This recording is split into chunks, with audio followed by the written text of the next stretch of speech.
कमला का पति एक दिन अचानक दिन के खाने में अपने एक मित्र को अपने साथ ले आया। कमला ने रोज की गिनती के हिसाब से रोटी बनाई थी, लेकिन फिर भी उसने अपने पति और उसके मित्र को पर्याप्त भोजन परोसा। भोजन परोसने के बाद सिर्फ 4 रोटी बची थी।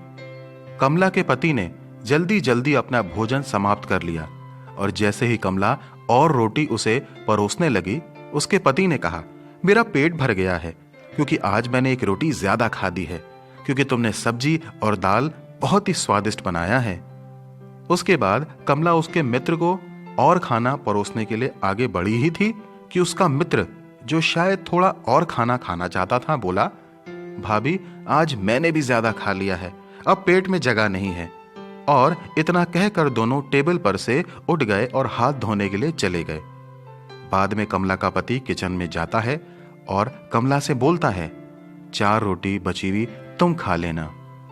उसके इतना बोलते ही कमला खुशी से भर गई कि उसके पति ने कितनी सूझबूझ से काम लिया और अपनी पत्नी का भी ध्यान रखा।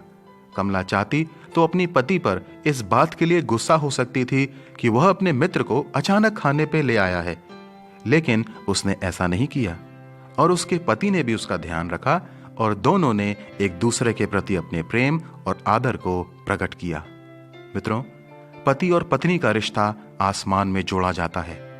इसलिए बाइबल की मलाकी नामक पुस्तक के 2 अध्याय के 14 पद में लिखा है, इसलिए क्योंकि यहोवा तेरे और तेरी उस जवानी के संगनी और ब्याई हुई स्त्री के बीच साक्षी हुआ था।